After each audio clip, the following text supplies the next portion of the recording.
Welcome, everyone, to Healing Wednesdays, the Circle of 12. I'm Lee Carroll. And I'm Monica Morani, and happy July 5. And for those of you in the US, we really hope you had a great holiday yesterday, because as you know, July 4 is what is celebrated here in the US. It is, we did. It was very fun for me and Lee, yes. So do you know that this program is offered for free once a month? Well, I have a feeling you do, because many of you are watching it. I sure hope so. But our Healing Wednesday subscribers, they receive this 90-minute program every single Wednesday of the year. We have special guests, we do questions and answers, discussions, weird stuff. Well, that's for those of you who are new to the channel maybe. Weird stuff, meditations, and of course, more weird stuff with channeling from Cryon. So over the last few months, we've begun programs where we begin with affirmations. And I really love having this added component to how we begin our Healing Wednesday evening. So we'd like to continue that for the month of July, and you're invited to join us in saying the affirmation and claim it as your own. You'll see the words on the screen to make it easier for you to participate. And the subject, well, this time we're going to be talking about the magnificence of your soul. So let's suspend time for just a moment. Relax your body, soften your breathing. Focus on nice, slow breaths, breathing in and out through your abdomen and your chest. Dear Creator, thank you for being a part of me. I affirm that you love me beyond measure and have given me the gift of free choice to discover the God within. I claim the magnificence of my soul. I invite the energy of my soul to become even more enhanced in my daily life. The expression of my soul in the form of love and compassionate action to others reminds me of my own divinity. All is well, and all that is happening is for my highest good. Dear Creator, thank you for being a part of me. I affirm that you love me beyond measure and have given me the gift of free choice to discover the God within. I claim the magnificence of my soul. I invite the energy of my soul to become even more enhanced in my daily life. The expression of my soul in the form of love and compassionate action to others reminds me of my own divinity. All is well, and all that is happening is for my highest good. Dear Creator, thank you for being a part of me. I affirm that you love me beyond measure and have given me the gift of free choice to discover the God within. I claim the magnificence of my soul. I invite the energy of my soul to become even more enhanced in my daily life. The expression of my soul in the form of love and compassionate action to others reminds me of my own divinity. All is well, and all that is happening is for my highest good. Thank you, Monica. It's a great way to begin the evening. I really love this new format that we're doing, and Monica is the one who brings us these affirmations, so thanks again. Again, we want to let our subscribers know that we'll be using these same affirmations now all these next weeks as well. Last month is something that I did, and I want to kind of review it, and I want to enhance on it, if you want to say that, enhance it. And it has to do with my gratitude for all the prayers and support I received during my recent open heart surgery and its recovery. I want to take this opportunity to speak of healing in general and answer a couple of questions specifically and describe some of my insights during this important time in my life. You've played a big part in that. For those of you who don't know what I'm talking about, this is what I want to speak of now. I'm so grateful still for all the prayers and all the good energy that you had for me. Some of you know that I've just released a separate video about this very thing for everyone. Subscribers, YouTube, Facebook, etc. It's free for everybody. I wanted it all to be seen and watched, which tells the entire story of why I would need surgery at all. In addition, it tells my quandary from the beginning and the strong advice that I had in this industry of, being exposed and being seen. And all that was told me is that keep it quiet. Don't tell anybody. I'm going to explain that. That's actually explained on the bigger video. But what follows next is some information from me about that was taken from that program. I'd love for you to hear what I have to say, and also please see the bigger one if this tweaks your interest at all. Last month in June, Krein gave a channeling that was revealed in Sedona, Arizona, to about 500 people. What made that channeling interesting, that there were things that Krein channeled I would never have said or never revealed myself. Now, Krein does this sometimes, so I'll tell you the things that he said because they're public now. But it's not necessarily what I would have said. And by the way, these audios, you can hear them. They'll be published in Krein.com free audio, where all the channels are eventually published. It's there now for you to see, and you can hear it for yourself, what Krein had to say. So against the advice of many and some and the industry, I released a video in March telling everyone that I was going to have surgery. So this was last March. And after the diagnosis of my heart issues, and even after my video telling you all about it, it got worse.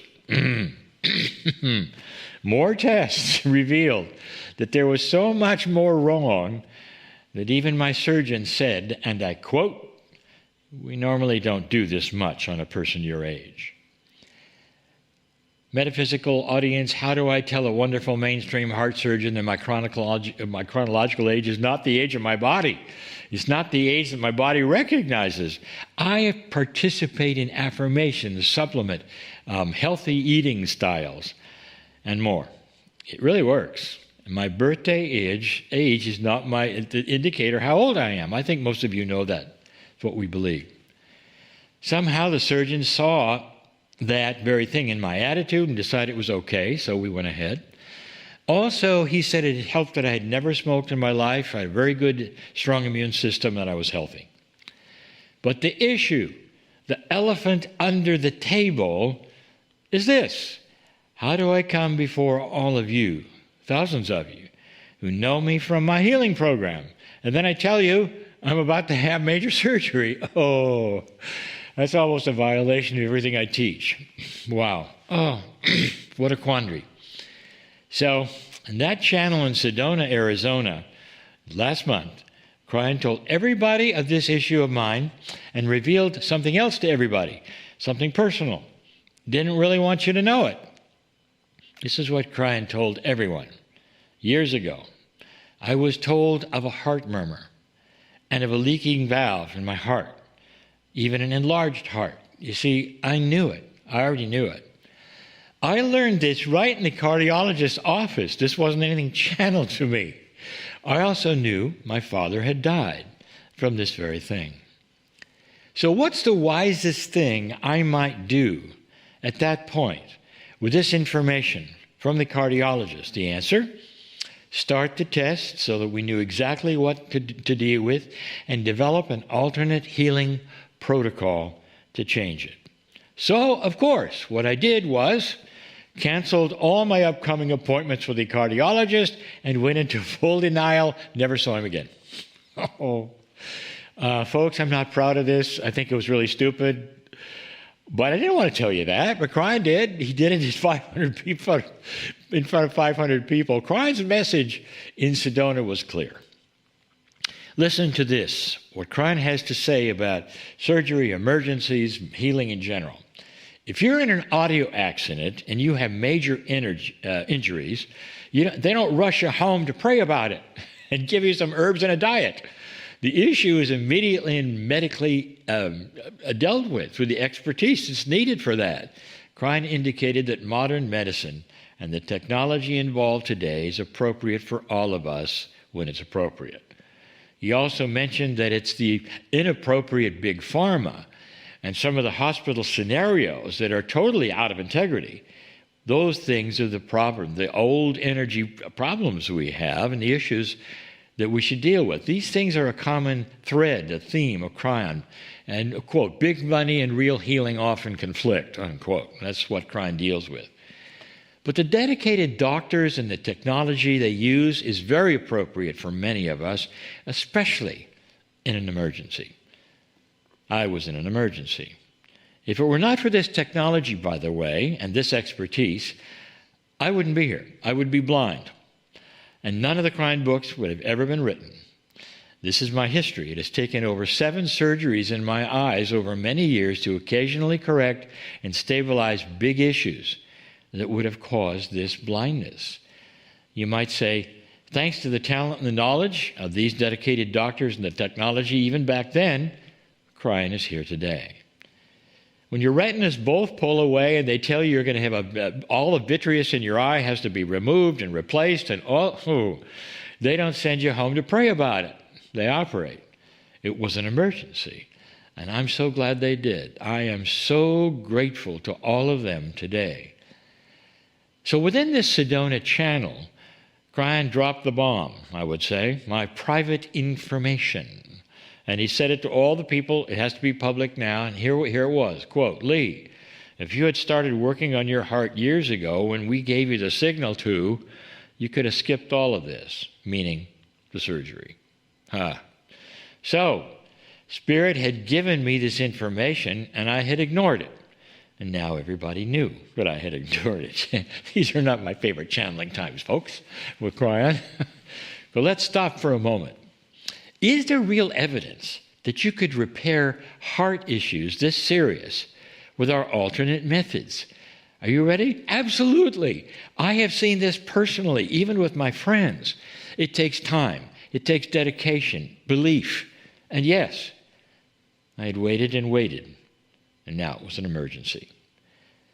So back to what happened after my diagnosis. I asked Krine in the shower, where I talked to Krine, what to do. The answer was quick and it was loving. Tell everyone what's happening and ask them to hold the energy of healing and love for you. If you do this, you will have a miracle moment, Lee. The rest is history. I have had my miracle moment. Listen, the story gets better and better. The results, I'm back. I'm really back. I am Lee 2.0 back. Insurance companies, they watch those who are using their policy for expensive surgeries like me. So they assigned a medical professional to check it out. Nurses would come to my house, whatever, various stages of recovery. And what the professionals told us, my situation was one of the strongest recoveries they'd ever seen. Prayer works. It's above and beyond what was ever expected, even by me. I shouldn't say that, but it is. All of your energies combined made a tremendous difference. This is my miracle moment, and I'm so grateful to all of you who participated. But wait, there's more. I'd love to say that. I wanted to tell you about the advice I received from Krine to prepare for this invasive surgery. Very invasive. After all, they opened my chest, they stopped my heart for an hour. While it stopped, they do all the repairs and then hope it starts again. Normally does. Operation takes about 3 hours or so. So is there anything I could do to help with this? I mean, I'm going into deep anesthesia during all this time, so what can I do? Krine gave me a new concept, and I wanted to share it. I think it really made a difference. Let me quickly tell you what I did that was unusual, that I believe was also responsible for my quick recovery, as well as your prayers. For many years now that Krine has given messages about how powerful our consciousness is, and we could talk to our bodies, to ourselves. Our bodies are master healers of everything. Spontaneous remission, you've heard of that. For example, the placebo effect, Wow, they should study that. It's where people get healed from taking a sugar-coated pill because they think it's not a sugar-coated pill. That's consciousness. Great examples of the power of that consciousness and subconscious over diseases and attributes in our body. So the power of thought and the things that are affirmations and reframing and the subconscious, they're all things that Klein has taught for years. This very program brings it in there. I believe in it. But apart from visualizing a benevolent outcome for myself after the operation, a valuable thing, what else could I do? The cells in the body are a part of a system we have all seen. And that part of the system that we're not truly aware of, that's automatic, we seem to have no control of, we have a very, very strong survival instinct. Almost all our chemistry works this way. If there is an invader, even a microbe, the cells of our body rise up to meet it. You might say that it's the prime directive of the human body is to survive. Klein clearly showed me this. When they start the operation and they do the very long incision, Lee, it's a red alert to every cell in your body, not just the ones in your chest. Red alert, there's an invader. I'd never thought of that. So my entire body is going to fight it off like an invasion. Chemistry will be released. The shock of it all will be felt at the whole body level.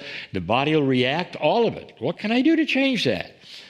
I'm out for the count, as they say. Again, I'm anesthetized, anesthetized. Yeah, you know what I mean. During this procedure, Klein told me what to say to my body, and it was different from I'd ever thought, and I want to share it.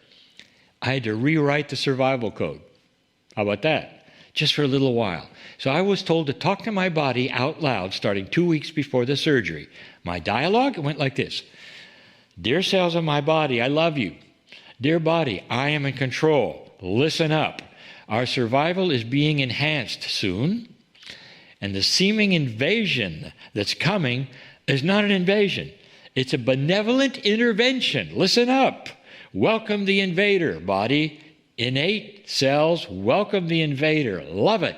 And do not resist. Do not resist. I've given permission. Do not resist. Unquote. I'm absolutely convinced that this helped a great deal in my recovery.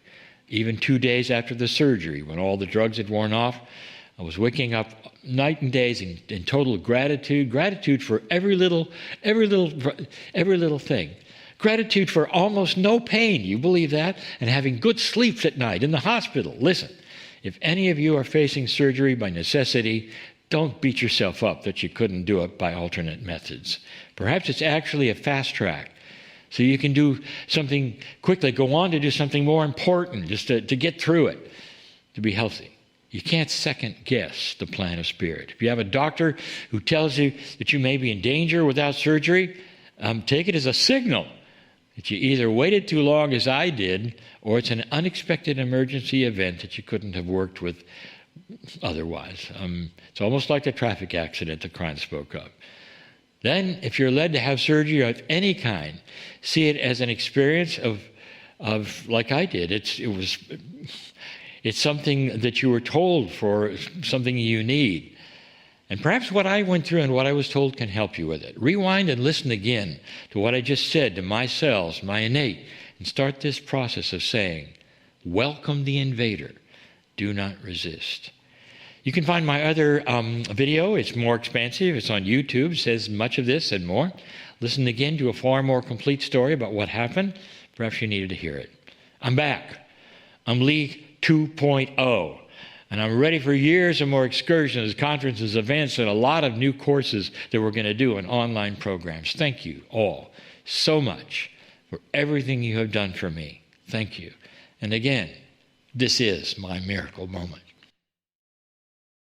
What a beautiful reminder we have from Lee about the importance of telling our body how much we love it. So I invite you to close your eyes and say out loud, I love you, my beautiful body.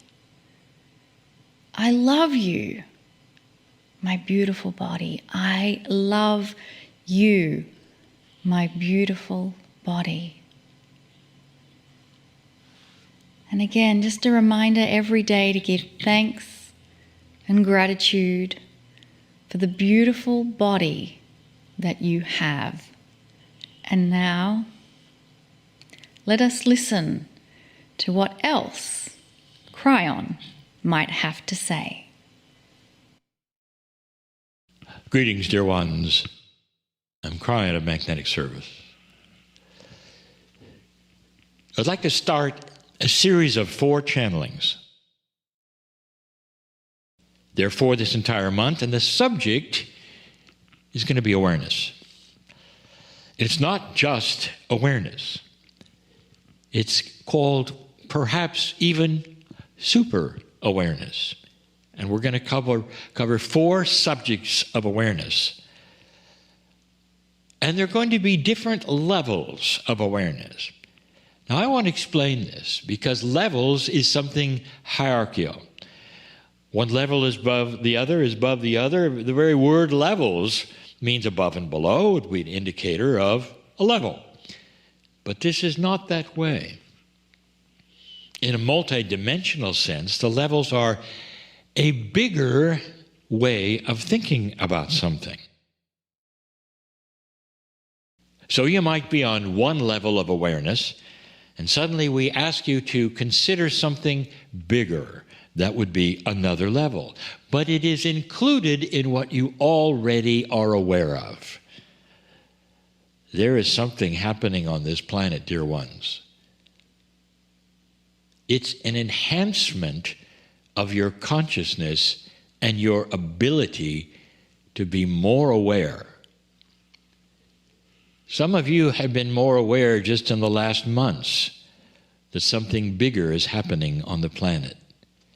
How many of you have had an awareness that God is bigger than you were told? Spirit, the creative source. That there is more than anyone has ever told you. And it's not their fault they didn't tell you. There was no super awareness of anything bigger. There is now. So the first thing we want to share with you is this.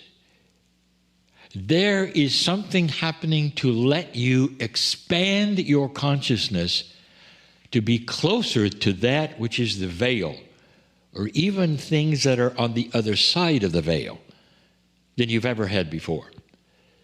There really truly has been a ceiling of how far you can think.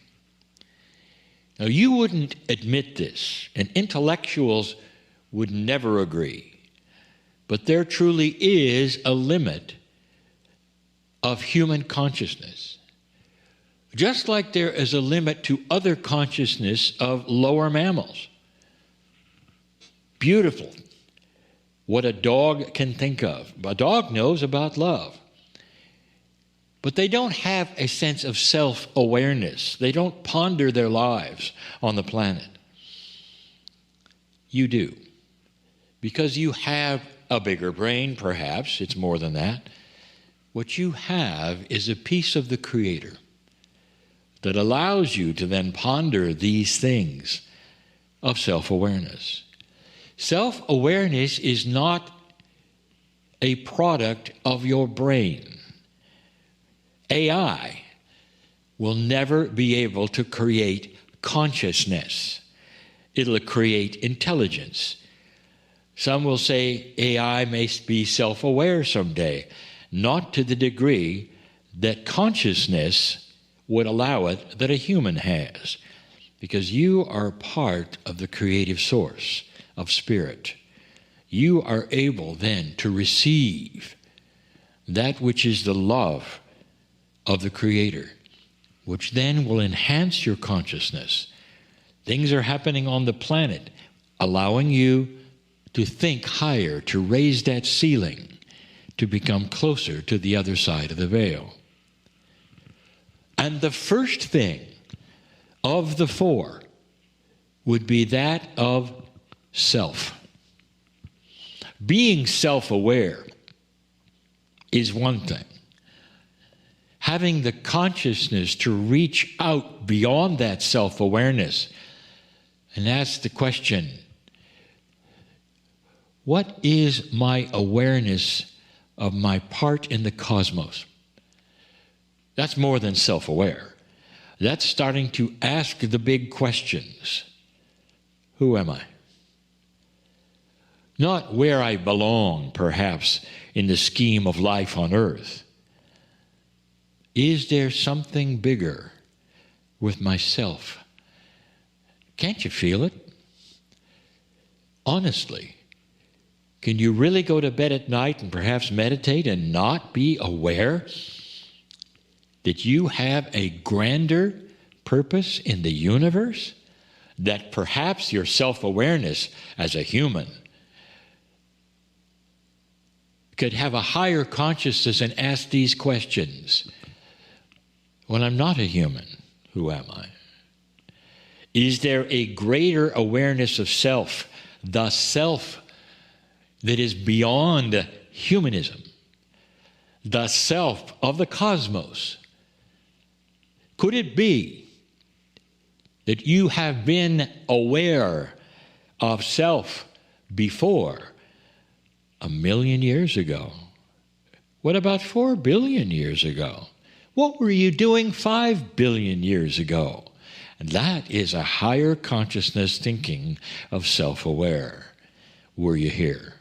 Here meaning right where you are, in the cosmos, in the universe. What were you doing if you were? Were you here before the universe? Now there's a thought for you. This is a super awareness of you. And if some of you go to that state and you have an aha, I think I was. What do you make of that? I'll tell you that. As long as the Creator has been the Creator, as long as God has been, so have you. That's the self we're talking about. So what does all that mean, Klein? So what?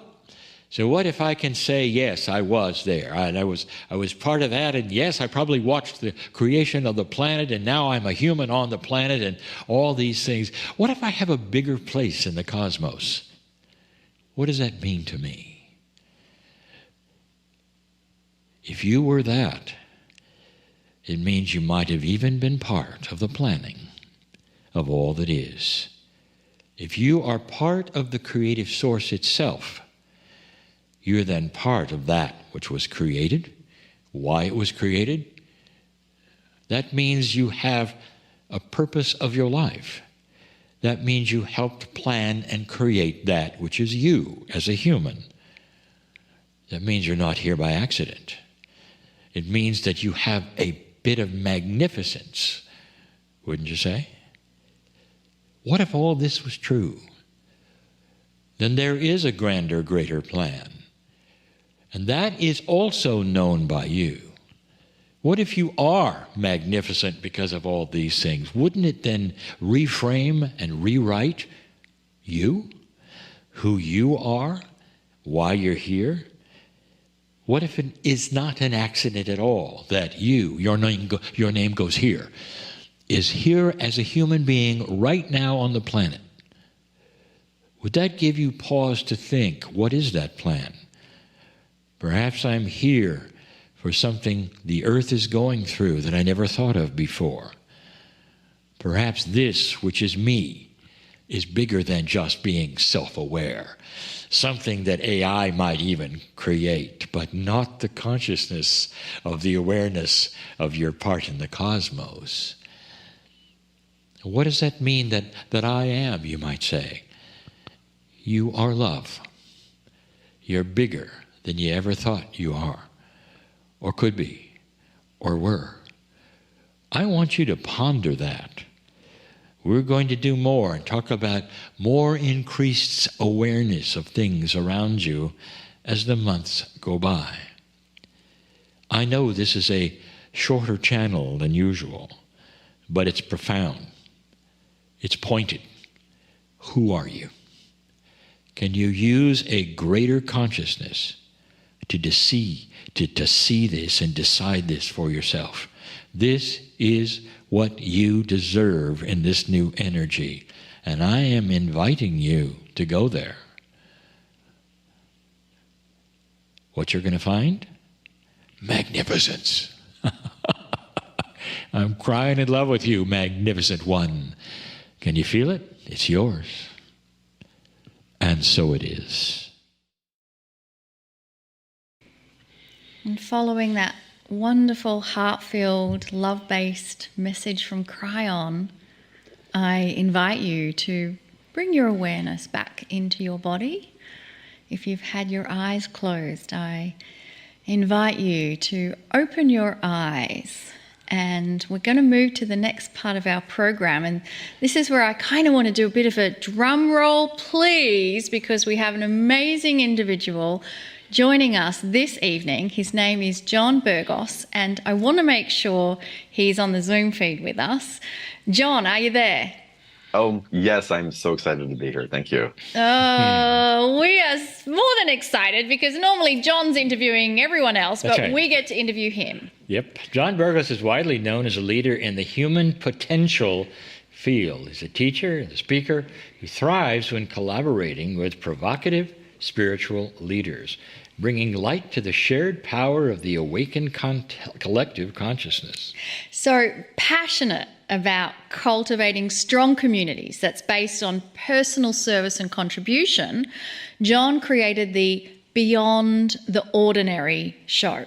Now, this show was established as a platform that hosts educational topics that are hard to find in the mass media.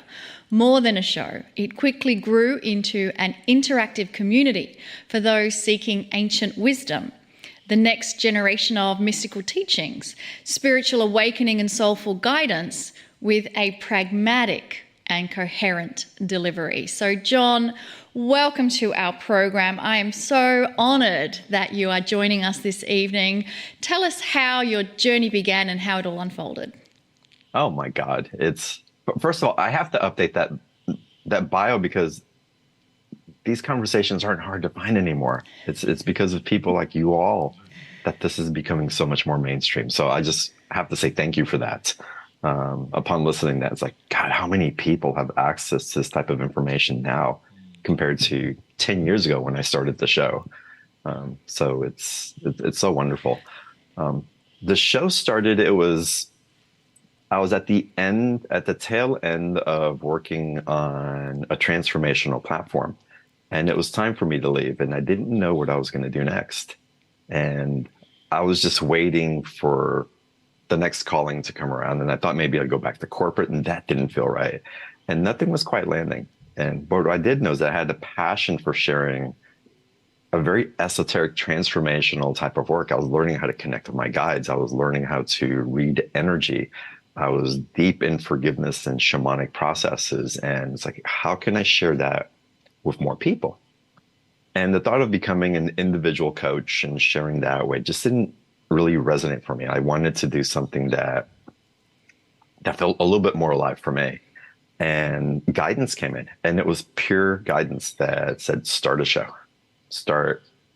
If you can reach a certain amount of people individually, what can you do when you bring in other people who are teaching and who have other information to share that you don't know about, and you share in community? And so the inspiration for the show really came out of my place that I just wanted to share with as many people as possible the tools that had made such a tremendous impact on shifting my life. And they were very esoteric. There were conversations that my community wasn't having, my group of friends.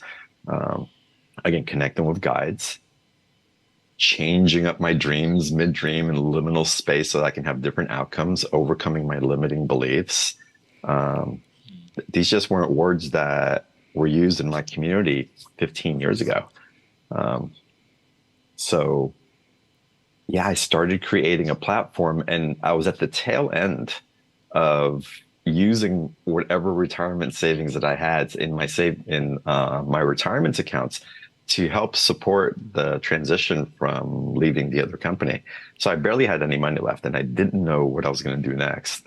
But when the inspiration came to start the show, I just heard it'll just all land. And so what should have taken me 3 to 6 months to build took me about 6 weeks. And with about $5,000 left in my bank account, We launched the first show, and well, my savings account, let me take that back, in my retirement account. We launched the show. I had $7,000 worth of bills coming up the next month. But from day one, it just blew up. It just took off, and I wasn't qualified, or so I didn't think. But I knew that it wasn't me that was doing this. I was being guided by something else. And never once in the whole process was I really stressed about money. I was cognizant that I had funds that were dwindling and I was going to have find resources to be able to get a project out. But the worry and the fear around finances, like I've held it before, weren't quite there. And I think it's, again, something was inspiring this through me. And again, it just went, I would call it viral for me. Again, it's been 10 years now. 10 years ago that just allowed this to take off. I thought I was going to be doing 1, 2, 3 seasons of it. In other words, maybe a year of shows. And again, it's been almost 10 years. So it's been amazing. What you said about something bigger than you was like the impulse of making all of this happen, and you just kind of have to be in the flow of it. How would you describe to someone how they could surrender to that bigger energy, that bigger part of themselves, and connect with their guides? Oh, that's such a great question. For me, it was more of a feeling. There was a drive. I was motivated by something. When I hit a particular stride, it's like I find that if I do find resistance along the way, it helps me to navigate and adjust course in a way that doesn't cause me to completely shut down. And so whenever I have a shutdown type of roadblock, that really caused me to stop and listen and just be patient with the process of what's trying to come through. So it was never about trying to force anything that came up. So even as things were building, and again, it only took 6 weeks to build, I had speakers on my show that would say no to so many other shows, and I'd call their assistants, or I called them directly. It's like, who's your list and how many people listen to your show? It's like, I don't have a list. Nobody listens to my show. It's brand new. And I'm like, we don't know. We have to say yes. And that spirit really telling me that I was aligned with something. And so listening to and paying attention to where I was being encouraged to keep creating, and taking pause where I was hitting maybe some little roadblocks so that I can stop, listen. I can wait for maybe the support to come in. I didn't have to have all the answers, but somehow the answers came through me through other people who wanted to support, who believed in what I was doing, who just wanted to encourage me. And again, following those type of guideposts really served me. I let my ego get out of the way, and the energy just flowed. Who are you connecting with? That's what I want to know. How does it feel to you? That's a great question. At first, I wasn't quite sure. It felt benevolent to me. And so I always felt a loving presence with it. My grandmother was a very specific guide for me, and I wasn't that close to my grandmother. So it was really interesting how she would show up. I'd see her glasses. I'd see the shape of her body, and I can feel her love coming through. I also felt a lot of Christ energy flowing through me. And when I was going through what I call the dam breaking, when my capacity for what I would call my psychic abilities, having prophetic dreams, knowing when someone was going to die, knowing that I was only going to be married for 18 years and then that would transcend, all of that information would land. It's like, what do I do with this? And again, when the dam broke, something opened, and something in me had me push away my religious background. I grew up very Latino Catholic. So again, very strict religious, but also esoteric. Thank goodness for that part of that part of my religious upbringing. And I pushed what I would call the Christ teachings away. And after a few years, it was just undeniable, the Christed energies that were coming through, connecting with Yeshua, connecting with Mary, connecting with the Magdalene. And it was deep, it was profound, and it felt like that guided for a long time. And the connection now seems to be more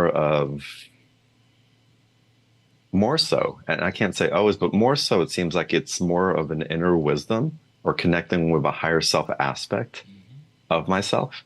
And I'll have inklings of different masters or even different galactics that will show up from time to time. I love that. And that is so commensurate with everything that we've heard, what we teach. You know, you've gone back enough, 10 years, to see the difference, as you say, in what I would say the people will understand and accept and receive, and it's changed. What do you think is the reason for that? Well, I think one of the reasons is that we have this effect and we're affecting each other. And so as one person opens and dares to share what would be so scary to share, where supposedly we had to be in the closet, we have more permission to tap into that consciousness for ourselves. It's like with that group mentality, it's allowing our hearts and allowing an expression of ourselves to come through that's been very much retained for fear or persecution or for whatever it is. That's definitely one. And collectively, I think we're being facilitated to expand into new realms of consciousness. It's undeniable what's coming through. And they talk about structures that are dismantling that no longer serve. But I like to look at it as structures, not structures, but energy flows that we have more access to, that are making themselves known in ways that we haven't experienced before. And we're having different intimate relationships with that intelligence than we ever dared to have before. I remember distinctly at one of our Cryon seminars that someone came into the room, and it was a discovery. We had about 200 people, I think. And the statement she made was, wow, there's all these other people who I think are maybe as crazy as me. And it just blew her away that we tend to have these journeys, John, correct me if I'm wrong, as an individual experience. But then there's something magical that comes out when we connect with someone else. You've had a magical experience. Oh my gosh, you've had a magical experience. So I really see your role as opening up that portal for everybody to step into, where we can collectively see the magical experiences we're all having. Some of those experiences, do they stand out for you in this whole, last several years that you've been doing this? Oh my goodness, I've had so many. It's hard to say. I can tell you when I first started really taking ownership of having a relationship with those experiences, again, guides coming in and showing me and teaching dreams. Some of those early dreams and those liminal states were just profound. It was undeniable that there were messages coming from other places. It wasn't a dream. It definitely wasn't a dream. I was traveling to other places and having interactions where guides were showing me libraries, where I was being shown maps on old ancient boats, when I was having spirit beings floating around, taking me from one classroom to the next. It was profound, and those will never leave me. But I have them, they've become, I can't say normalized, because they always leave me in awe and wonder, which is the gift that we get to live in this human experience as we learn to have this relationship. But there's so many, and I get to have them now in my waking life, walking in nature, interacting with other people. And what really lives in me is not just the high of those very profound energetic experiences that seem to come from another realm, but how I get to embody the memory of that and get to witness it in this waking life in different ways. And I'm working more and more towards that. And so there's a gratitude of this being alive that runs through me in ways that didn't before, because I'm more awake, I believe, to the vast awe and the miracles that surround us in ways, again, that I hadn't had access to before, that I wasn't conscious of. I love the statement, and I've said it many times, it's the gratitude. Yeah, that's different. To me, that's different too. We go through phases. This is my 34th year. We go through phases. It's never done. And the phase that I'm going through now is I'm waking up with gratitude. I can't remember that before in all my work, and so it's new and all. Here's a question you probably didn't expect me to ask, but you're in touch with a lot of stuff, and I want to know: do you think the ancients have something to tell us and teach us? Oh my God, I got the chills when you said that. Absolutely. Oh my God, absolutely. They have a lot to teach us. What's happening in my experience also, there's a lot of ancestral work that gets taught through my platform, and I'm involved in it. And we do soul recovery, we do lineage work, we do ancestral work. And I believe we're having a different type of relationship, not just with our ancestors, but the ancestors of the past. But I feel it's becoming more awake because a lot of people are awakening that we're not just rewiring or rewriting the history of our ancestors, which is part of what we have to come to reconciliation with within our own being. But that point of gratitude, Lee, again, comes up. It's like when we get to the point of having gratitude for our lineage, for our ancestors, for the gift that they had, it opens up a container or portal for us to be more receptive to the energy of the ancient ancestral that's coming up. And so again, I believe that we're opening doors that we didn't have access to with the work or with the consciousness that we're stepping into, because we're tuning into ways that we haven't before. And because we're having these collective conversations, it's like it's more accessible. And the combination of that, for me, just states that absolutely, yes, we're opening up a huge gateway of information, of wisdom, of technology that we're ready as a humanity to receive and not just be responsible with, but to create new paradigms with in the most benevolent way. How has this all impacted your life, just in general? I'm softer. I'm more relaxed. I'm more peaceful. Lee, the same with you as this year in particular, the overflow of gratitude that runs through me, it wells me up almost on a daily basis. And when I'm not in it, I really step into my being. I go into, even if it's a short meditation, and realize that anything that's running through me, that if it's anxiety, fear, or nervousness, something uncomfortable, if I'm picking up something collective or having an imprint from a dream or worry about what's coming up, just sitting in meditation and just remembering, it's like, wow, I've had this before. This isn't unfamiliar. And I've gone through it every time. This is something that my body is just attuning with and remembering that I'm safe, that there's something else. There's something bigger. And what touches me, what connects me to that something bigger, it's the gratitude for what I have, the abundance that I'm surrounded with, no matter how much I have in my bank accounts or how little, or what the day looks like or what may be coming through me. Just, again, to be in the awe of this collective awakening that we're all experiencing, that I'm witnessing of, it takes me beyond hope of what's possible and into gratitude, into what actually is at this moment.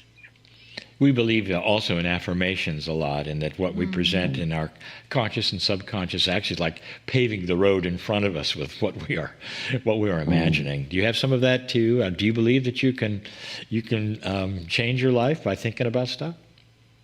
It's one of the practices that I was taught very early on in this awakening, and there are actually mirror statements that we used to go in that I was taught, and very specifically because what happens with those affirmations, our brain gets rewired, and as our brain gets rewired and we hold that field, our field of potential expands to meet that. And so those affirmations, as we learn to override the old limits and beliefs, are profound. People don't, maybe some people do, but there's such a big trend towards psychedelic medicines and ayahuasca and psilocybin. What a lot of people in our community perhaps are not aware of is that those tools of consciousness that people use work in the same way of affirmations. They trigger an old point of where limiting belief or an experience was, opens up chemically of how the brain releases peptides to form new neural pathways. And in forming the new neural pathways, you form a new belief system that can actually stick. And so affirmations do exactly the same thing. If we're patient enough and work with them enough and are devoted to the change that we seek, those affirmations are going to 100% cause a positive change in your being. What are some of the other kind of tools that you encourage people to use to get rid of our limiting beliefs? A big one's that's coming up, and I think it's because landing on Kauai, different experiences that I had, we have to get in our bodies more. We have to move our bodies, allow for the innocent sensuality to run through. And please let me focus on the innocent sensuality, our capacity to feel, to be with the movement, to connect to the earth and to connect to higher realms. It all happens through this vehicle. And so being in practice, in a somatic practice of accepting, loving, and including our bodies to be in communication with everything that's running through us, it's hugely important.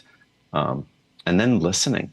Again, it's ancient. We've talked about it forever, but a tuning in, an intimacy with our meditation and a stillness. And it's wonderful to listen to Lee's meditations in the channel. It's wonderful to tune into Beyond the Ordinary Show or something else that may resonate to you, or binaural beats or music that's guiding you through.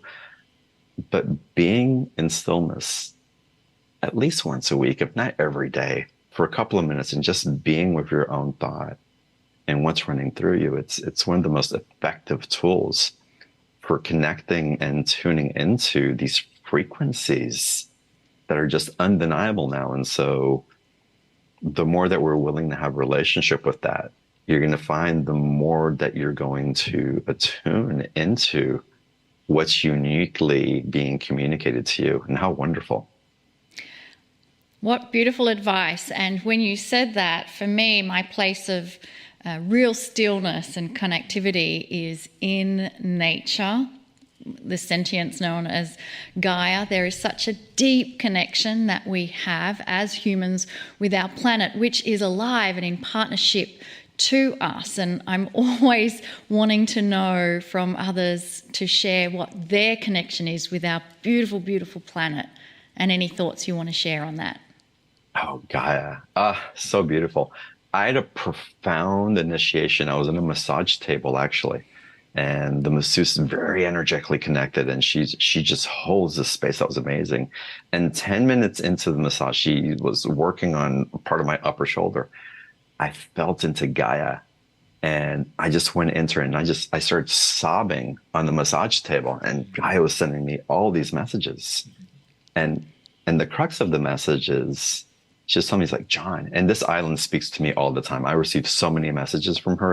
And they're so aligned, and they wind up manifesting themselves in other messages from other people's experiences. So anyway, I was on the massage table, and Gaia comes in and is like, John, do not be so concerned about the destruction that humankind is doing to me. No matter what you do, you can't destroy me. No matter what you do, you cannot destroy me. It is impossible.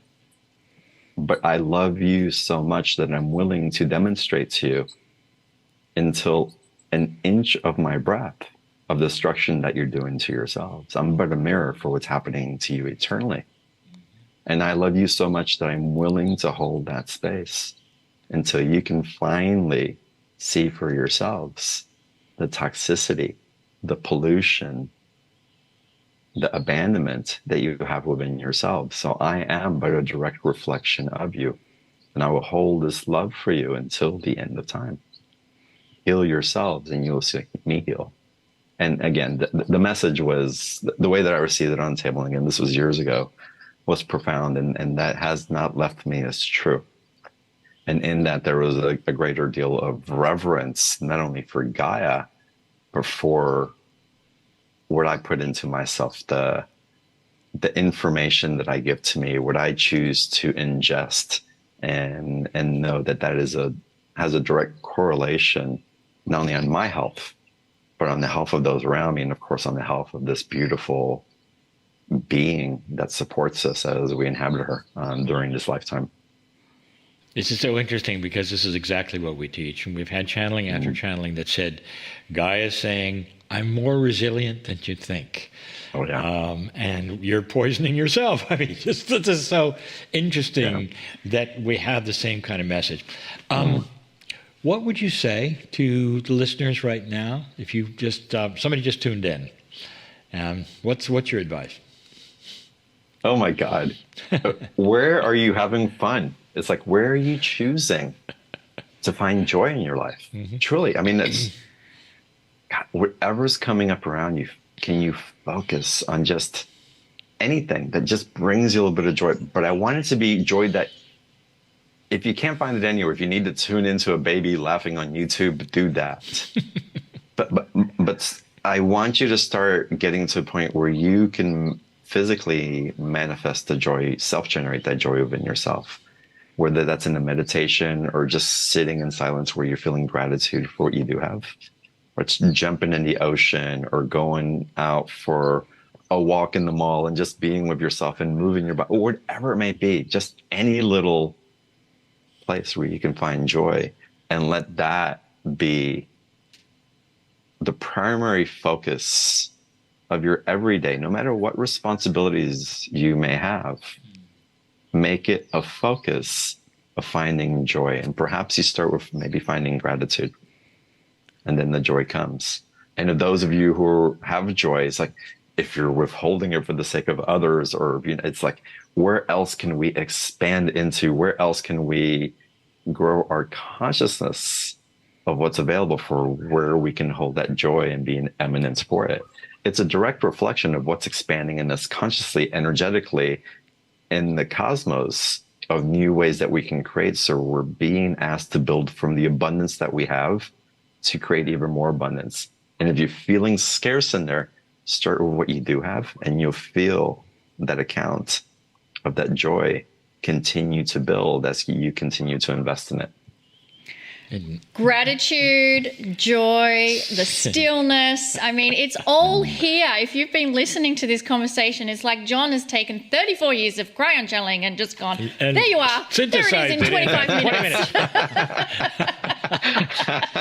It's just awesome to hear awesome. So this message from I you. want to tell you to go to John's website. It's johnburgos.co. So he's decided to even be outside the norm and not even do .com. It is .co. It's not a hearing mistake. No. johnburgos.co.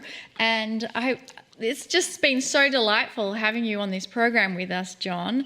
Are there any kind of final words that you want to share with those who are watching? Be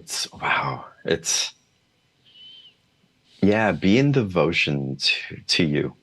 Again, we seek to be of service to others, and it's so beautiful, and I understand. And I have found that from building the show and having all these interviews, at first I thought that I was building the show so I can share information and help other people awaken or have access to.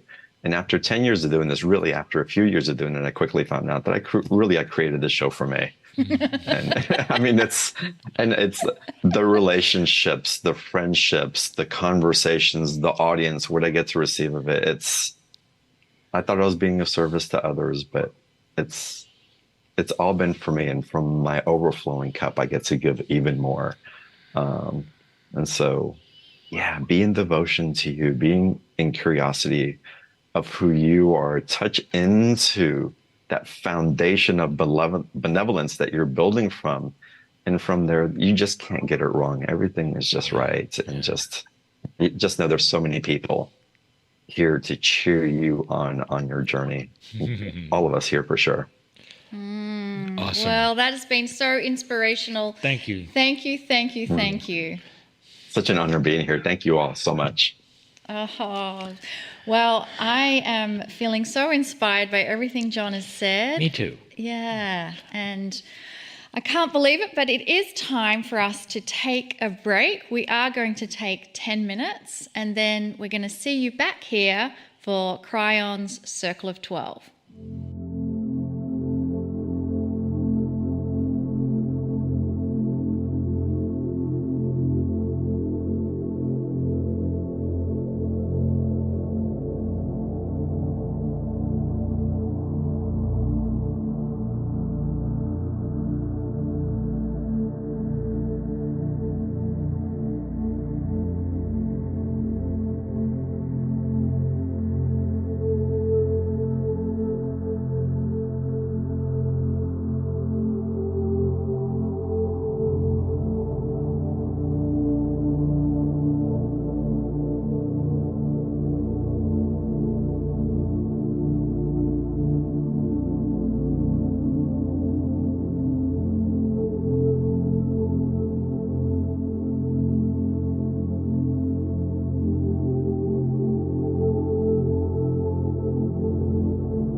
Welcome back, everybody, from the break. Wonderful to talk to John. Beyond the Ordinary is a very popular show, and I love it when I get to interview the interviewer. And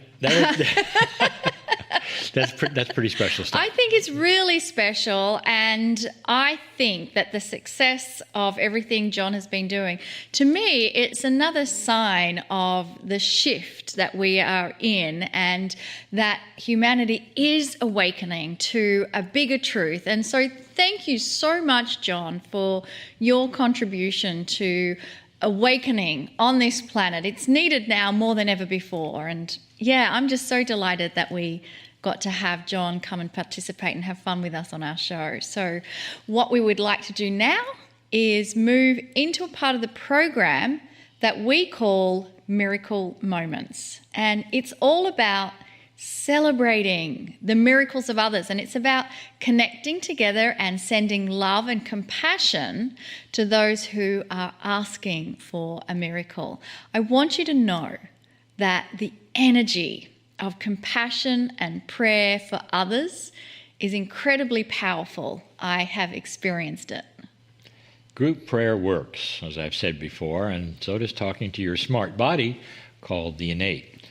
I'd like to ask Monica to share some miracle moments that have happened to 2 of our Circle of 12 members. So the first miracle moment happened to Felicia, and she has 2 miracles to report. First miracle, I was talking to my innate, giving instructions, and for the first time, I heard so clearly, more love. So my innate wanted more love. And so here is Felicia's second miracle. Even though innate wanted more love, I felt so dry and not able to create or be more love. I asked my guides, and immediately I started saying, I love you, to my innate, my cells, and my organs. I was sobbing since I was feeling so much more love. I am sending much love to all. And I love that, Felicia, and it really feels like there's a whole theme for this entire evening about telling your body how much you love your body. Thank you, Felicia, for not just sharing your miracle with us, but inspiring us to do the same. Then I want to share another testimonial we had sent into the membership portal of our Healing Wednesday program. Her name is Hanne, and she's from Denmark, and she says, my experience was when Cryon talked about hope, the rainbow, and being one with God. I felt that I was both the creator and little me. I was overwhelmed with tears and love. I felt so much love, and suddenly I could feel hope for the planet. It was like all my lives merged, and I got a lot of glimpses of who I really am. I'm overflowing with love and hope for the planet. I am filled with love for all, and for I am one with everything and everyone. My goodness, those miracles are so inspiring. And the one word that jumps out to me throughout all of that dialogue that I just shared is the word love. Love comes in so many shapes and forms in our own linear mindset. But when Cryon talks about love, it is about the greatest love affair we have as humans. It's the love from the Creator to you, and that somehow you are part of this all-loving, benevolent Creator. And so that's the part that I invite you to connect with right now as we send an amplified wave of that same loving, benevolent energy coming from the Creator to us. And it's simply that many of us are just not aware of it. or we can't fully allow ourselves to receive that love. And there are people who are asking for prayers of help, prayers of request from us to come together and send them our love and energy.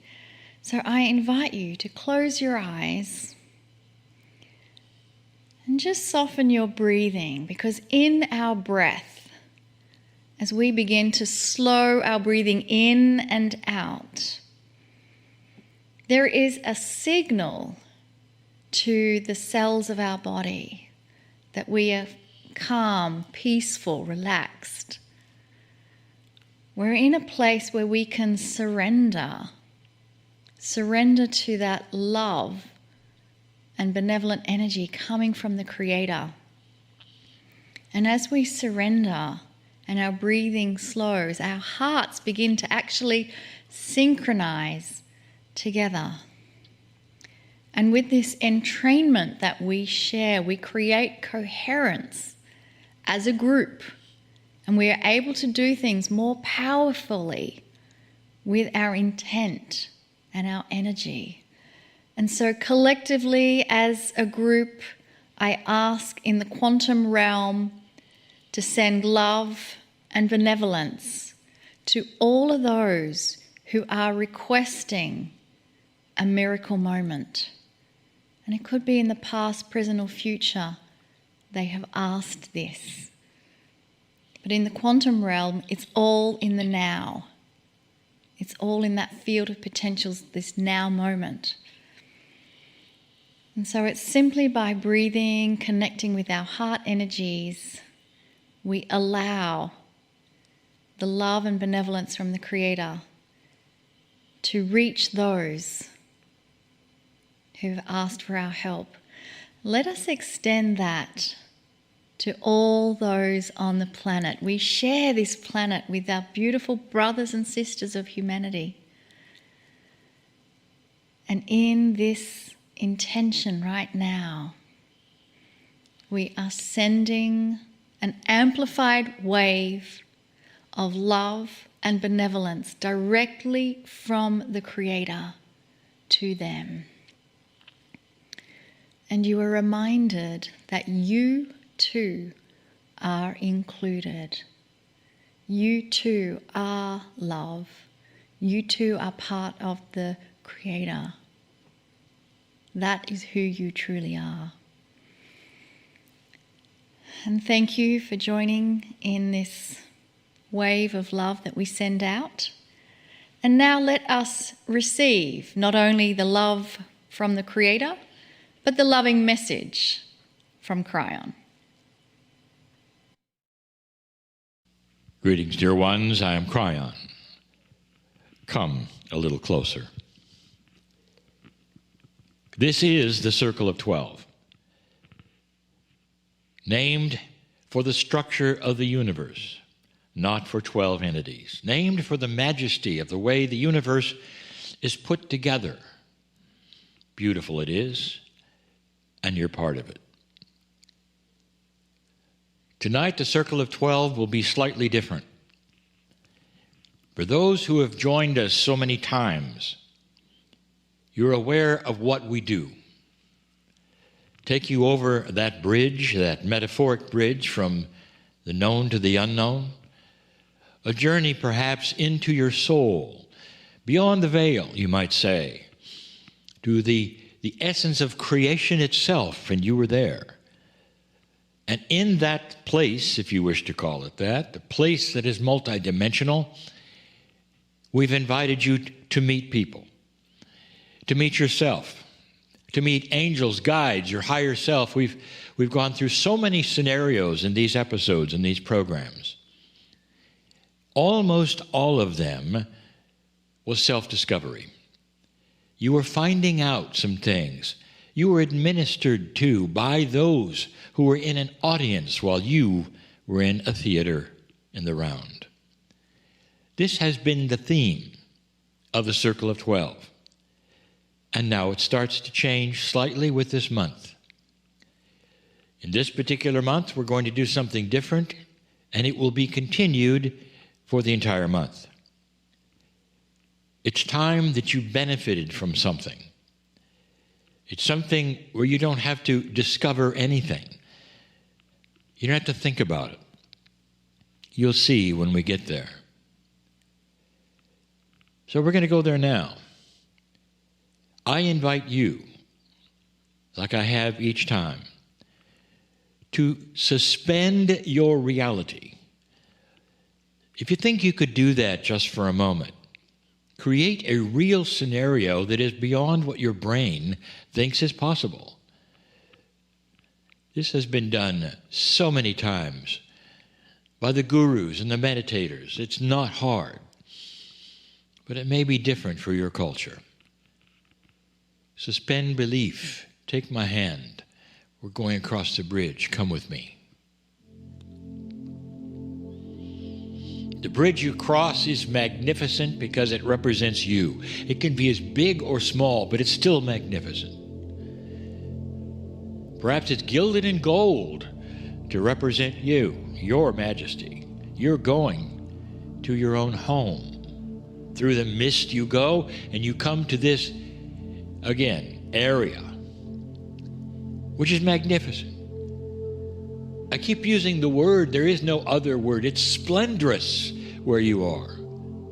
And it can be anything you want. It's a multi-dimensional representation of what you don't understand. How about that one? And there you are, and we wish to guide you to an area now. Not through a door and not through a portal, but in this magnificent land, this place of splendor and love and safety. You start to realize, I'm home. This is a real home. Is this real or not to you, dear ones? Or are this just words that you're hearing? I invite this to be real. You go to an area now, and I want you to relax. And you can sit in a chair if you wish. You can be on something soft, maybe even a mattress, or maybe on the grass. I want you to get comfortable.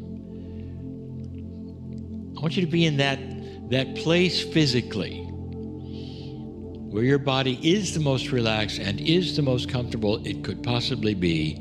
And then I'm going to ask a favor. Wherever you are right now in 3D, make it quiet. Take this time for a very serious event. Make it quiet. Make yourself quiet. If there's activity around you, make it quiet. If you can't do that right now, then I'm going to ask you to see this replay, which we make available to everyone, and prepare by making it quiet. This is important, as quiet as you can have it. And then you listen to my words. For, dear ones, this is as real as it gets if you want it to be. This is real. But if you're one that cannot step out of your own limited 3D, it may not be. And that's why we take you across the bridge, a metaphor for going from one area to another, where you can experience these things.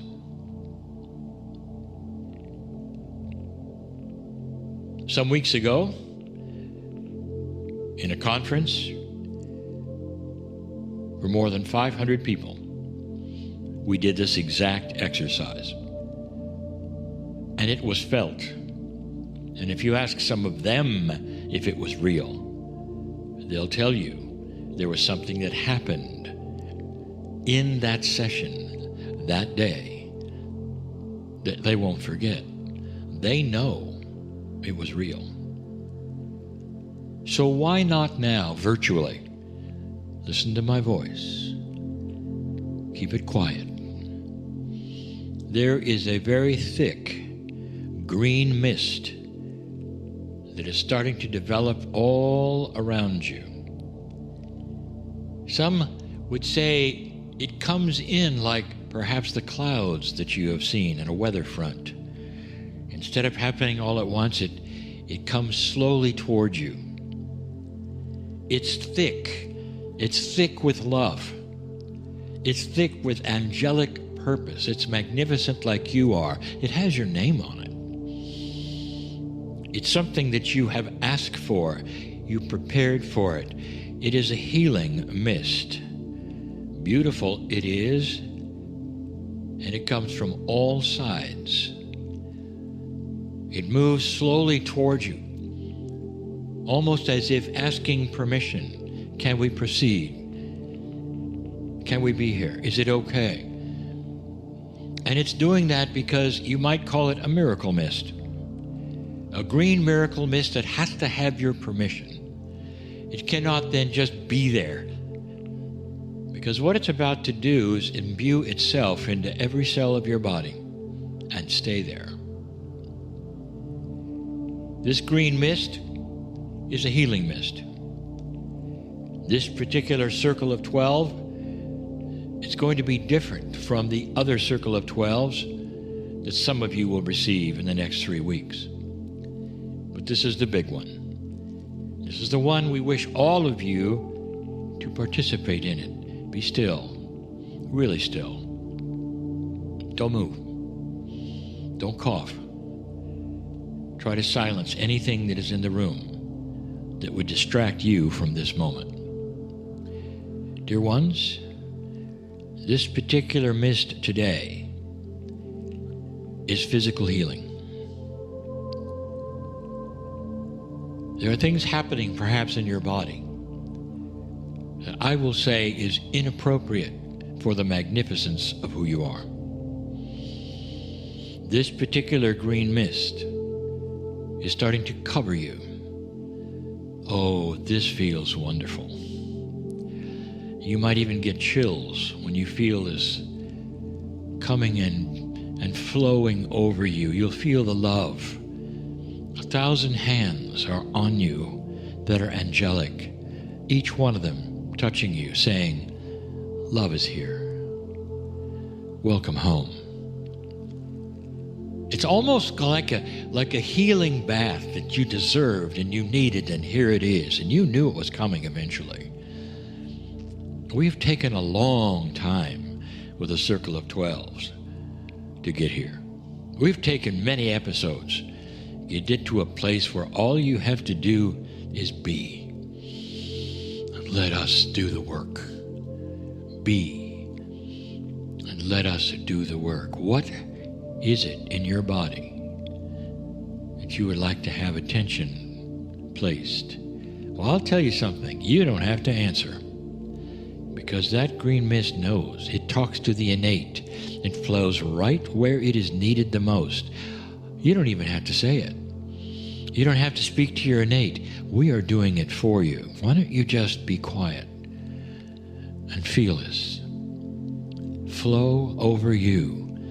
It is such a healing salve, thick with love, pouring, imbuing itself into every cell of your body. And while it is doing that, I want you to affirm you deserve it. You've waited for it. It's on time. It's on purpose, like you are. No mistake on the planet that you are here, dear ones. There seems to be magic that is able to be happening in your life. It isn't magic at all. It's a physics of consciousness of magnificence. It only seems like magic because you haven't had it before. Dear ones, I want you to stay and stay and stay. And then repeat this if you'd like. Stay. Feel the love that's here and the healing that is yours. I'm crying a magnetic service in love with you all. Come a little closer. And so it is.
Greetings, dear ones. I'm Cryon of Magnetic Service. In these moments, my partner steps away as normal so that I can bring you things that he has not heard before and concepts which you deserve to know. Some of you will now understand and acknowledge and realize you live in a multi-dimensional world as a single-dimensional human being. All atomic structure has multi-dimensions, many. And yet the perception of dimensionality is human and is only four. That there are humans on this planet, and have been in history, who had a multi-dimensional perception. The thing that controlled it, the governor of dimensional perception, is consciousness. The higher the consciousness of a human being, the more dimensionally aware they are. It explains so much of why humanity has had a low human nature quotient for so long. Why humanity does not remember wisdom of the past and continues to war. Because you are stuck in the four, that is the dimensionality of only four among so many that are around you. And it leads me to tell you there are things you should know, things that you might even recognize. Let's start with Gaia. Is it possible that the earth itself is more dimensionally aware than you are? And the answer is, of course. There are multidimensional energies all around you. One of them, my favorite, is magnetics. It is multidimensional. Science sees it, can measure it, know what it is, even why it occurs, but you don't understand it. If you did, you'd have electricity forever. Gravity is multidimensional. Gravity itself is an expression, I'll call it a solution of mass and density. Now you have claimed it, you have seen it, you have measured it, and there are rules around it. How many of you have decided that you can change mass and density? And the answer is almost nobody has ever decided that. You measure it and say it's static, not understanding it's changeable. You're only measuring the default. You can actually design mass. You'll discover this.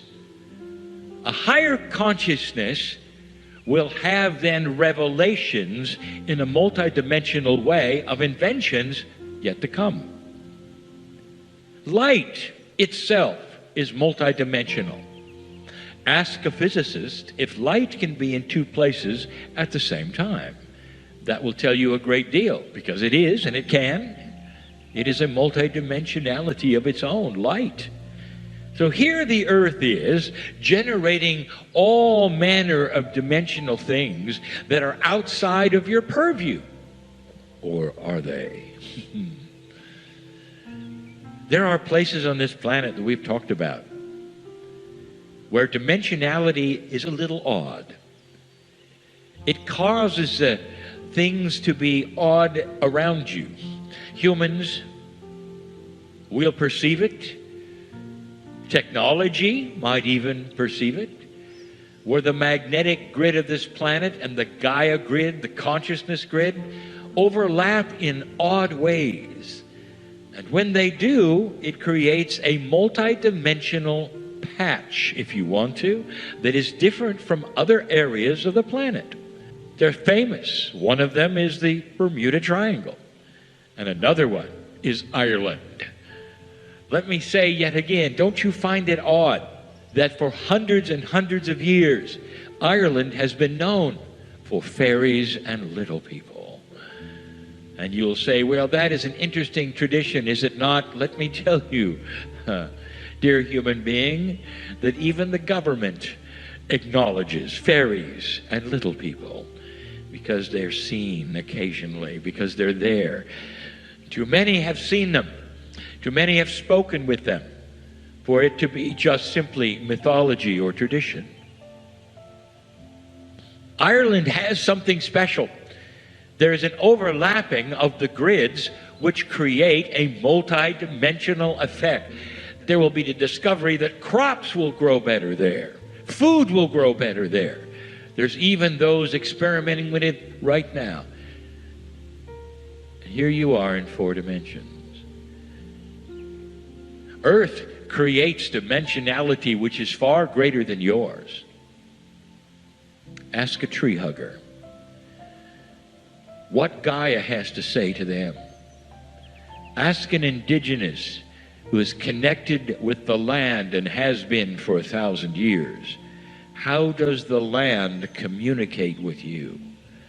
And they will give you an answer that is beyond anything that you would ever understand or expect in 4 dimensions. Yes, Gaia itself is multidimensional. And yet consciousness has always then kept you at 4. What is beyond 4? Well, you'd say, well, of course it's 5. Actually, it's not. Because when you become multidimensional, you become non-linear. Counting itself, the act of counting, is a linear function.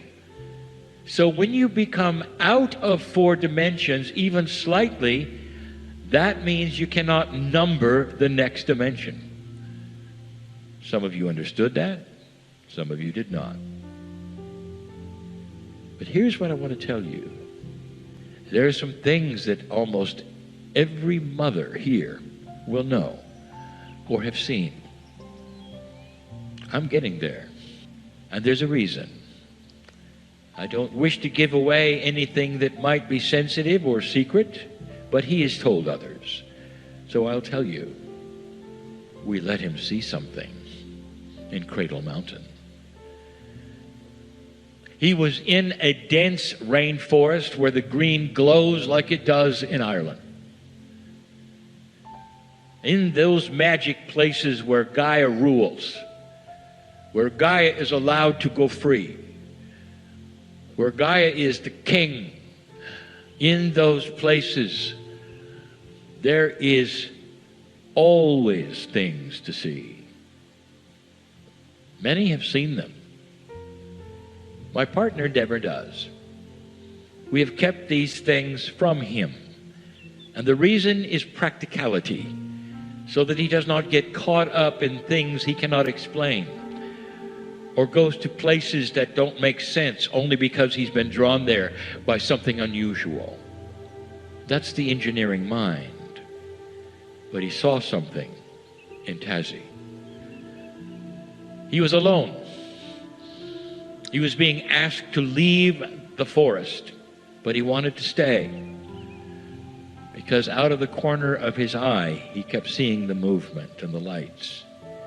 And every time he would look at where the lights were, it was almost like they would laugh and move aside. But he knew they were alive. And he knew what he was seeing is what some would call the multidimensional divas of the forest, because, dear ones, Gaia has sentient. Gaia has intelligence. Gaia is your partner. And every so often, Gaia will show itself and say, we're here. That's why he's going back. It spoke to him. And there haven't been many places on this planet who have spoken to him like that. You see, Gaia itself is a multidimensional force. I want to talk to you about something we have never talked about before. When does multidimensionality sink to 4? When humans are born. Question: does it take intelligence and intellect in order to perceive multidimensionality past 4? Answer: it would be better if you didn't have those two, because you'd see it faster. An intellectual will keep a lid on things because they cannot explain them, or because they will intellectualize themselves out of seeing something that may actually be seen by others, because they have to have that which is an explanation. An intellectual will believe that they can think as high as they want to, not understanding that there is a ceiling, a very strong ceiling, on what they can think about. An intellectual will often be the last person to become multidimensional, because they want to explain it away in the biases of four. When an infant is born on this planet, dear ones, listen to this new information. For the first 6 months, that infant can see multidimensions. The first 6 months. 6 months is how long it takes on average for an infant to assume the consciousness of the parents. It makes a difference between a child which seemingly, you say, well, born happy, or a child perhaps born frustrated. And all their lives, ones and twos and threes, they are disappointed, or they're arguing, or they're mad, and others are happy. Dear ones, it all happens in the first 6 months. They assume that which is going on around them. Their cells pick it all up. The environment then is starting to be understood. The consciousness of those around them, parents or not, is then assumed by the child by the time they have 6 months. But in that period from 0 to 6, dear ones, they are wide open. Mother, how many times have you seen an infant? Do you remember those times? When the infant was before 6 months old, how many times have you watched that infant be focused on something in the corner? And you turn and there's nothing there. You will purchase an interesting toy, perhaps that lights up and makes noises, and they're not interested, because they're looking at the ceiling where something else is happening. And you look at the ceiling and you see nothing at all. The child is aware of multidimensional things, dear ones, because the consciousness has not yet set them into four. It's classic. New mothers that might come along listening to this, watch for it. Because the child is born wide open. And multidimensionality is seeable. It's almost like they will stare at the multi-revolving colors in the corner of perhaps angelic beings that are saying, you're fine, remember this, welcome to the planet. And they will love it, and they'll smile at nothing, staring at something that you know they think is there, laughing and giggling, and you look, and it's nothing. They can see it. Now, Mother, you almost knew that, didn't you? There's more. If you take a look at the animal kingdom, I have some news for you. Did you know that certain animals can see your multidimensional Merkaba? Now, there are humans walking around that will approach an animal, and the animal will let them walk right up, just like an old friend. There are others who will walk into the same paddock, and the animal will kick them to say, I don't want you here. Did you know that? Why would that be, dear ones? Why can you approach even a pet, one that's trained to be a loving friend of a human being, and one human will be accepted and another will be growled at? What's going on? There are certain animals, dear ones, on this planet, big and small, who are aware of the multidimensional thing you call the Merkaba of the human being. That patterning that you carry around, that vehicle you ride in, which is multidimensional. 8 meters wide it is. It can be sensed even by other humans. Have you ever walked into a theater, perhaps, alone, and sat down next to somebody you don't know, and then a moment later you move? And you can't really say why, but you sense something, unbalance, sickness perhaps, and you move. That is the example. Whether they can see it clearly or they sense it, that is a multidimensional question that it goes unanswerable at the moment. But they are aware of the patterning of human beings with compassion. Some of you know about animal whisperers. These are those who can then collaborate with an animal's consciousness. Collaborate. That means that not only can they read what the animal is going through emotionally, but they can then telegraph back to the animal the solution. And you know they exist on this planet. Dear ones, I will tell you that animals will come right up to them because they know they're different and they know they're special. A compassionate person will have a different a greeting from many animals than one who is not. So what am I telling you? I am telling you that animals can see more dimensions than you can. How does that make you feel? Perhaps you would say, well, maybe it's about time that we got busy and saw some more dimensions. Indeed. Indeed. There's even more we could tell you about how dimensionality exists on this planet, is seen by some, is not seen by others. You live in multiple dimensions and you don't know it. You cannot see what many can, what even the animals can see, you cannot see. And that is going to change, dear ones. It's going to change because you are going to start to understand that the consciousness you have will then start to guide your life. And in guiding your life, you're going to find out that as you peek into a multidimensional form, you may not even be aware of it. You may actually be experiencing some multidimensional things and not be aware that that really is it, but you feel better. Perhaps you realize you're not aging as much. Perhaps you're feeling healthier. You're starting to cross a multidimensional barrier. An intellectual will have trouble with that. But one who is compassionate and doesn't ask those questions won't have any trouble at all. When you think about God, the creative source, all that is, you have no trouble whatsoever with God being everywhere at the same time and answering and listening to billions of people talking at once.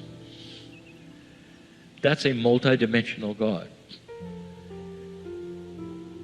But then you have trouble then with when you apply that same idea to yourselves. And that's because you live in 4, dear ones. And yet there is so much more for you here. So where is this going?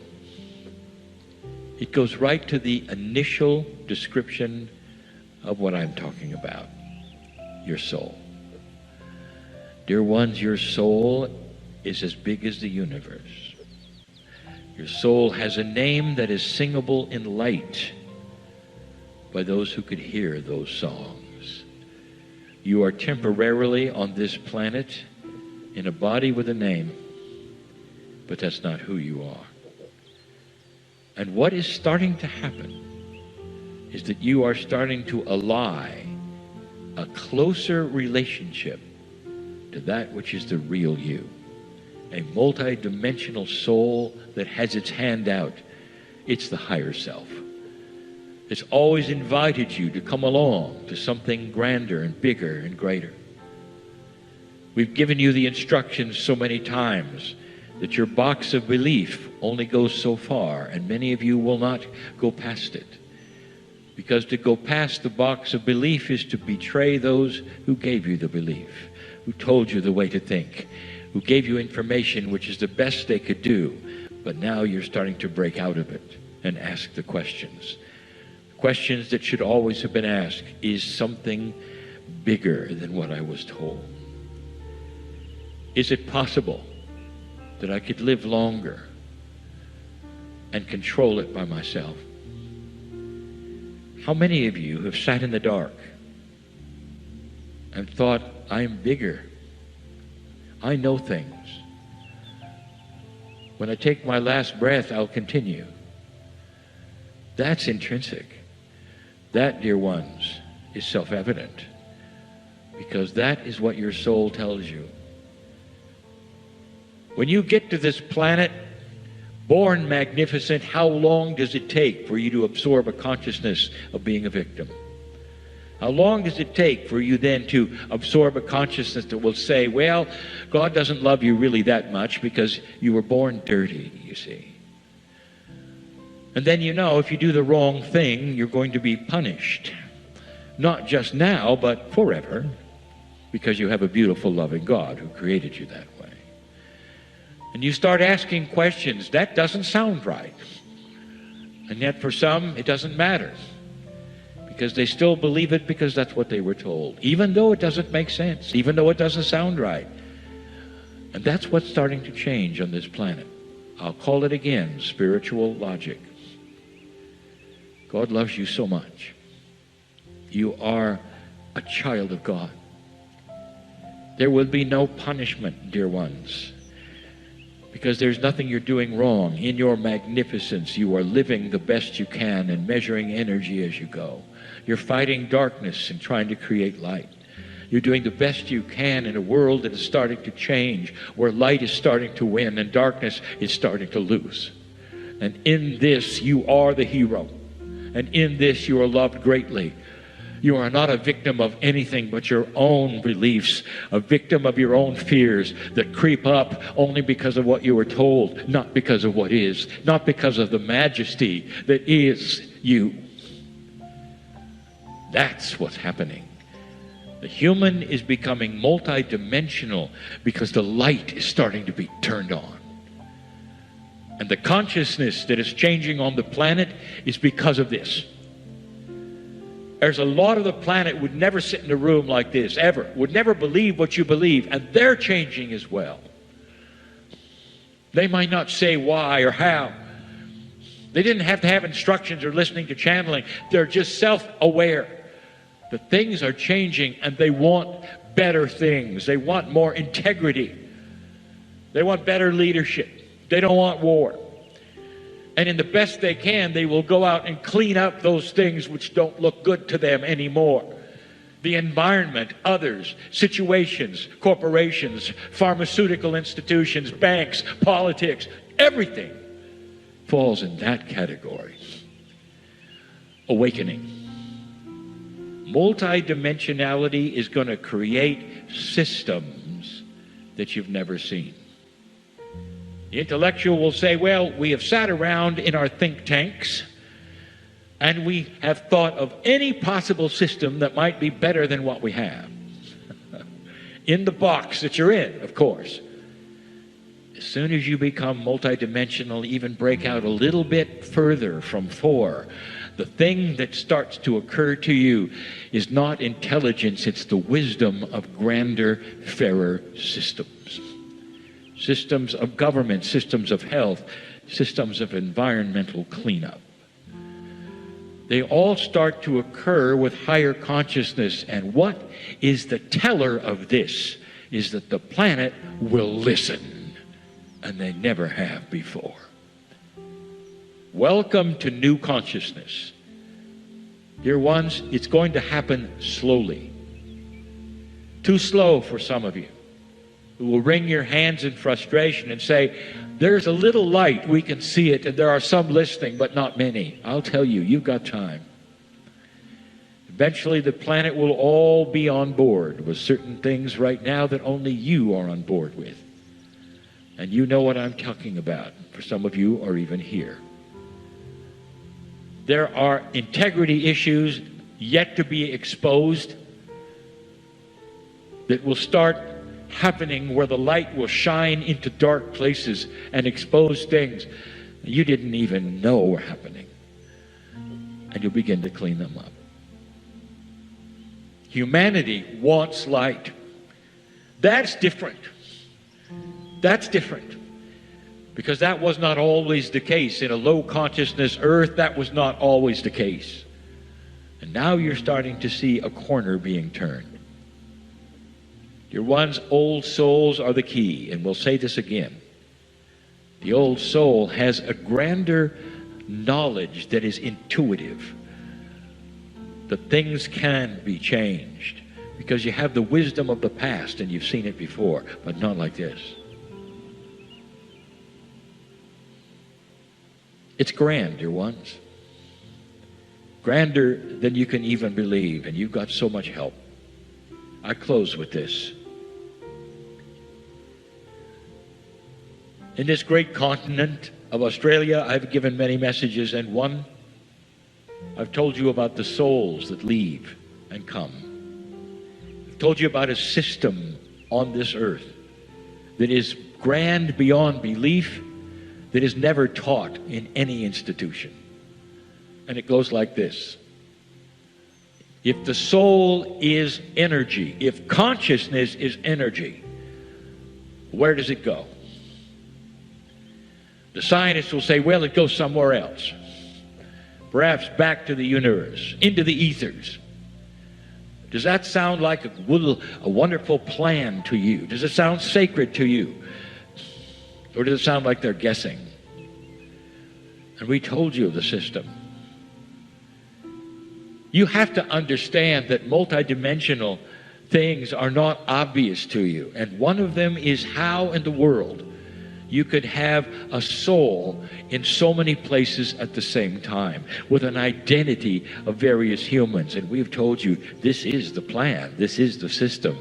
When someone takes their last breath, they stay with you until yours. They change form. But the consciousness that was them, it's almost like it was pasted to you. Some of you can smell them. Some of you can see them.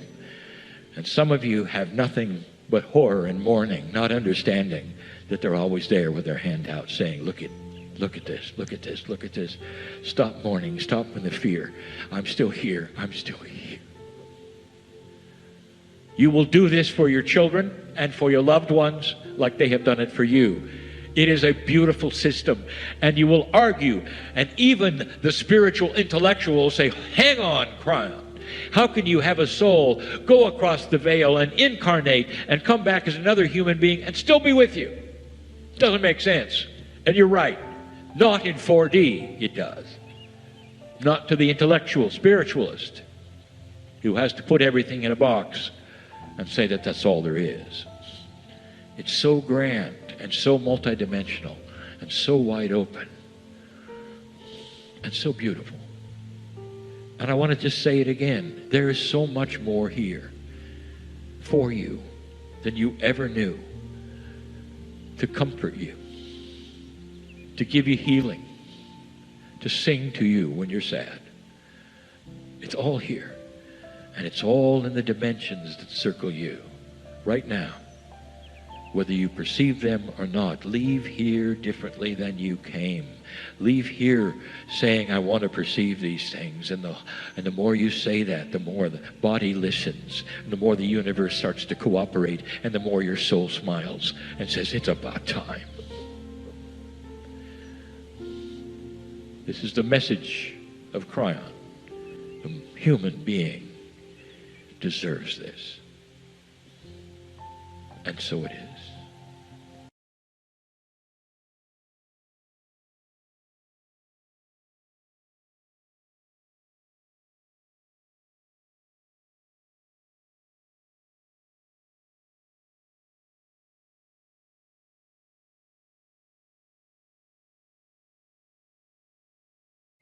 Greetings, dear ones. I'm Cryon of Magnetic Service. And so it is that the meeting ends like it began, with a short message of compassion and love, and some reminders of what has transpired this day, which is no accident. The planners of the meeting never tell the speakers what to say. They never ask them what they're going to present. They just know it'll be appropriate. And all day long, you've heard a message. And the message was a self-empowerment message that things can change and that they can do so with you doing it. This is the Cryon message, and always has been. That the shift of the planet's consciousness will begin to reveal truth. And the truth will enhance consciousness to such a degree that all the things that have laid there in the old energy and never changed will begin to shift as well. We've told you that old souls lead the way. And we've told you that there's a reason why you sit today on one of the largest quartz crystal nodes and deposits in the world. We gave you information at the crystal mine about why it is here and what it's for. Years ago, we gave you the list of the nodes and the nulls, which are really Pleiadian time capsules. There's nothing in the time capsules. They're called time capsules because they open at the right time. And this is one of them. The teacher Bruce today has described the fact that humanity is programmed and programmable. With free choice, you seek your own level, what you think, what you do. And in the process of living at a consciousness level that you have chosen, you literally program yourselves over and over. And it extends all over the planet in every single place you can imagine. It's done in education, it's done in medicine, it's done in chemistry. And what you have today is a summary. It's a confluence of the past.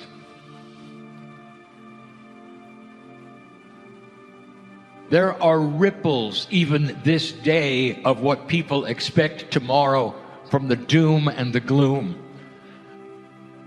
The potentials lay there and always have of the end of the planet, of the problems that are going to occur. And the ripples are so strong that even though you have changed the future, even though the prophecies literally of the old days are gone, it did not happen, the ripples remain.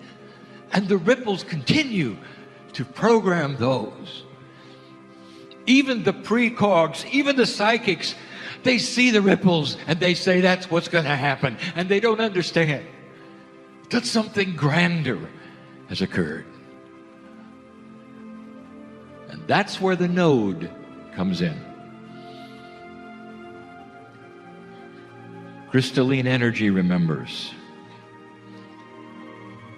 The Pleiadians have prepared this node for information that is original.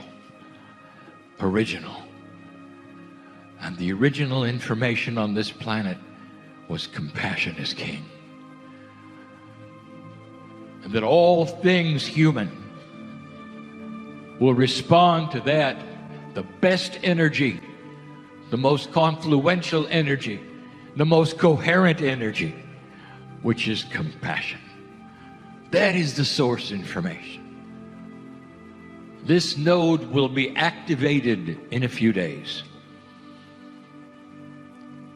on target, without accident. There will be pineal tones sung here.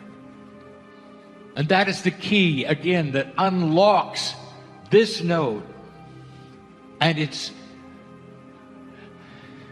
respective pairing, which we will then describe to you at the choir.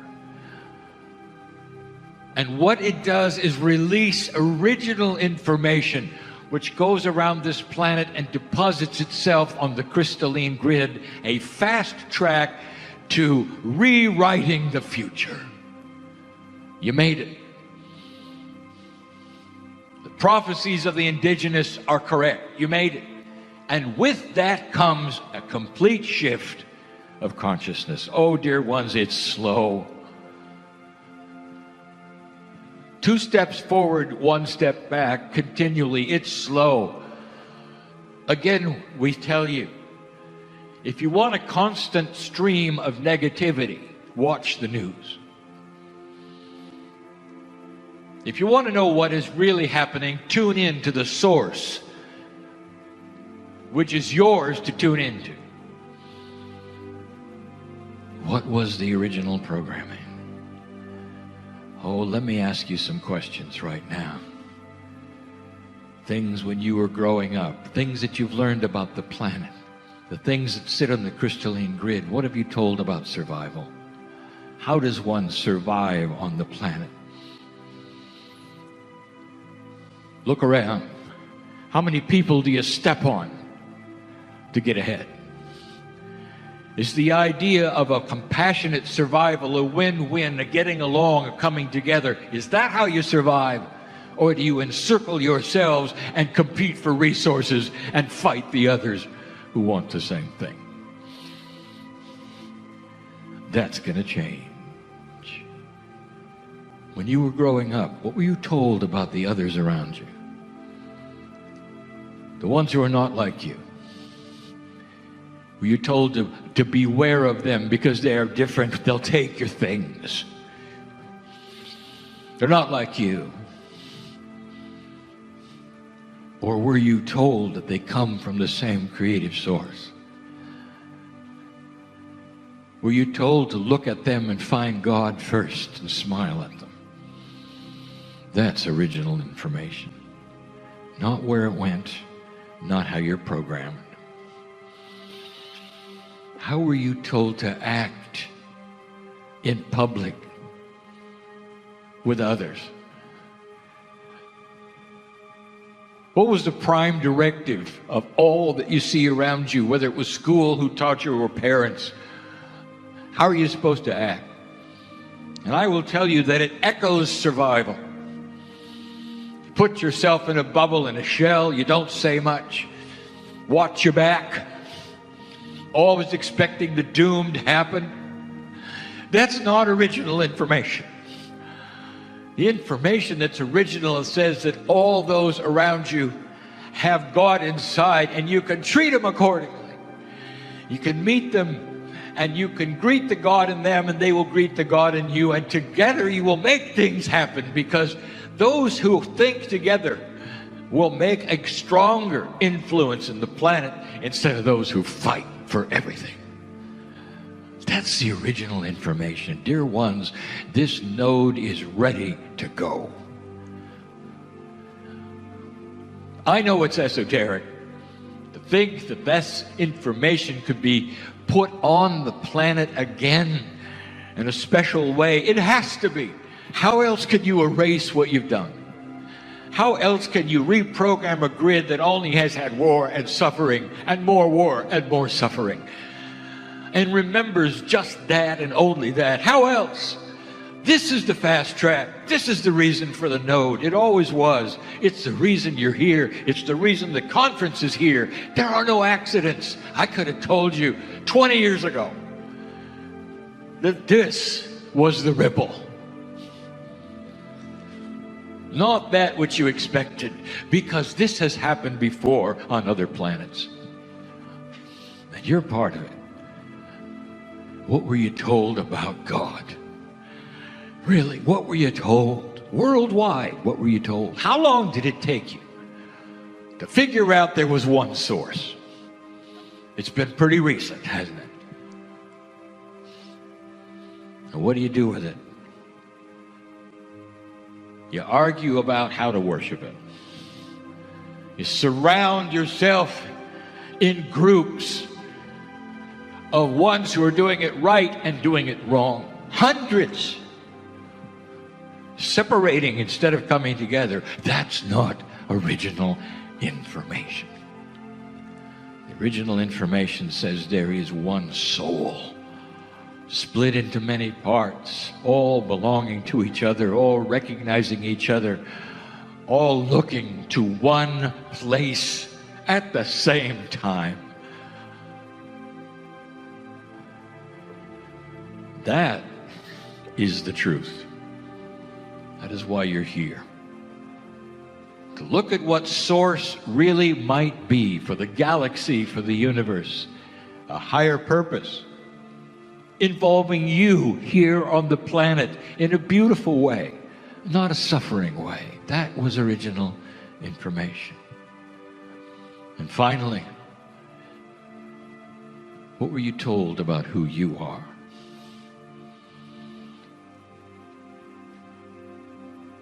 Were you told you were nothing? You were told you were perhaps born dirty. Born dirty. How did it get there? After the original information was so clear of who you were and why you were here, it has come to this, and it's come to this so quickly that you were born dirty and don't deserve to have God even look at you. Does that sound correct to you? Old soul, born magnificent and beautiful as light on this planet. That's who you are, and that's original information. You wonder why there's a sisterhood.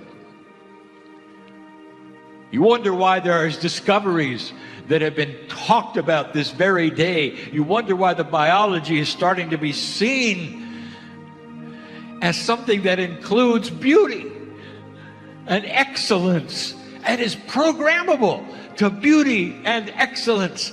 That is original information, and it's coming in, and it's coming in, and it's coming in. That's a great way to close the day. Think about what you've heard. Think about what you've seen. Think about the proofs that are here. Think about why you're here, dear ones, and what's next. And so it is.